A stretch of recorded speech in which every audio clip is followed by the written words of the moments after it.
विशाल steno classes में आपका स्वागत है। ये डिक्टेशन रिकॉर्ड की गई है। 100 शब्द प्रति मिनट डिक्टेशन शुरू होती है 3 सेकंड बाद।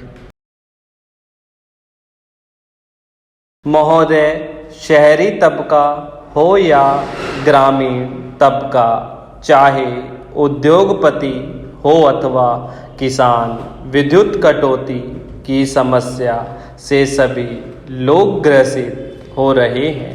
लेकिन मंडल ने इस समस्या को दूर करना छोड़ अब अघोषित कटौती की बजाय घोषित कटौती का जामा पहना दिया है।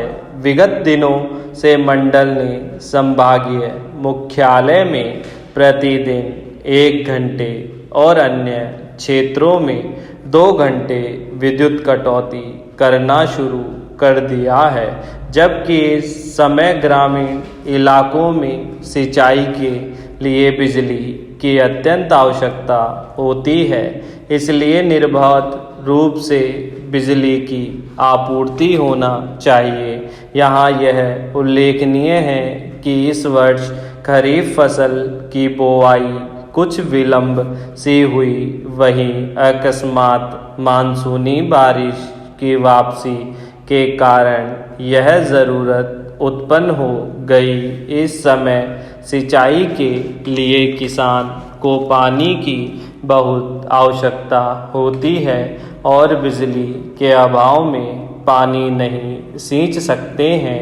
इसलिए यह मुद्दा बिजली से संबंधित हो जाता है। इस प्रकार के बिजली व्यवस्था में व्यवधान होने से खेती करना कठिन हो गया है। रबी फसल या अक्टूबर-नवंबर के समय बिजली की जितनी मांग होती है, वह मांग अभी अभी बढ़ गई है। मांग के अनुसार पूर्ति न होने से कृषकों का बहुत परेशानी का सामना करना पड़ रहा है। बिजली के अभाव में अनेक उद्योगों में उत्पादन ठप होने की स्थिति पैदा हो गई है। कई लघु और मध्यम उद्योगों ने उत्पादन करना ही बंद कर दिया है। खबरों के मुताबिक विद्युत कटौती के कारण कई औद्योगिक क्षेत्रों में उत्पादन बड़े पैमाने पर प्रभावित हो रहा है। यही स्थिति लगभग सारे औद्योगिक क्षेत्रों में उत्पन्न हो रही है। राष्ट्रीय ताप विद्युत निगम की 21 मेगावाट की एक इकाई उचित रख रखाव के अभाव में इन दिनों बंद पड़ी हुई है, क्योंकि बीच बीच में ताप विद्युत घरों में व्यवधान होता रहा है, जो कि उसके कर्मचारियों की लापरवाही और उदासीनता का ही नतीजा है। कई बार बड़ी घटनाओं के कारण मंडल करोड़ों रुपए की हानि उठाता रहा है, जो इसके अर्थतंत्र को कमजोर कर रहा है। नतीजतन यदि मंडल विद्युत उत्पादन के लिए नई परियोजनाओं तथा इकाइयों में नई तकनीकी विकसित करने या आयात करने में सक्षम नहीं होता है, तो इसके लिए मध्य प्रदेश विद्युत उत्पादन मंडल की जवाबदारी साबित हो जाएगी। विद्युत मंडल की 4 विद्युत उत्पादन इकाइयाँ राष्ट्रीय स्तर पर पुरस्कृत हो चुकी है। इसके बावजूद आवश्यक विद्युत आपूर्ति नहीं कर पाना बेहद चिंताजनक बात है। इस पर मंडल समेत सभी संबंधित जिम्मेदार पक्षों को व्यापक विचार विमर्श करना चाहिए। फिलहाल सरकार ने 5वें वेतन आयोग की सिफारिशें लागू करने के निर्णय को स्थगित कर दिया है। अगर वेतन आयोग लागू हो जाता है तो इससे करीब 52 लाख सरकारी कर्मचारी लाभान्वित हो जाएंगे और इसके लिए सरकार को 13,500 करोड़ रुपए की आवश्यकता पड़ सकती थी। केंद्रीय सचिव ने कहा कि ये सिफारिशें लागू न करने का फैसला विभिन्न कर्मचारी संघों द्वारा इसे विसंगति पूर्ण कहे जाने के बाद लिया गया है। उन्होंने कहा कि सरकार ने सोचा था कि करोड़ों रुपए खर्च करने के बाद कर्मचारी खुश होंगे, किंतु देखने में यह आया है कि इससे अधिकतर लोग असंतुष्ट थे।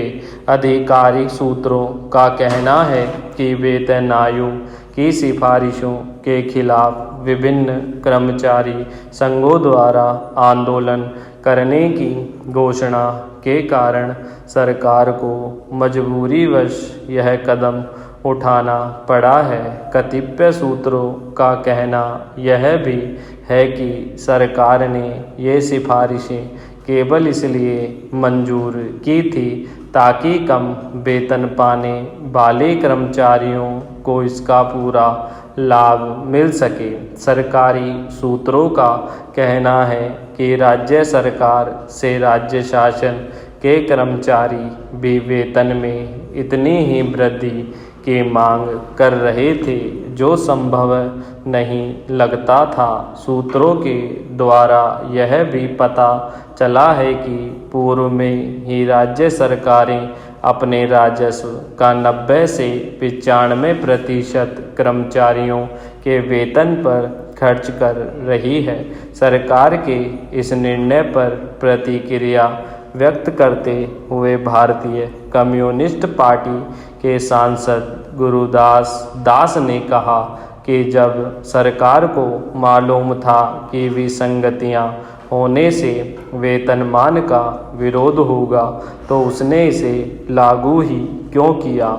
उन्हें इस बारे में पहले ही विचार करना था। वेतन आयोग के एक सदस्य ने कहा कि वेतन आयोग की विसंगतियों से ज़्यादा दूसरी बात जो सामने आती है वह यह है कि सरकार सही निर्णय लेने में सक्षम नहीं है। केंद्र सरकार ने बुधवार को 7वें वेतन आयोग का कार्यकाल 4 महीने के लिए बढ़ा दिया है।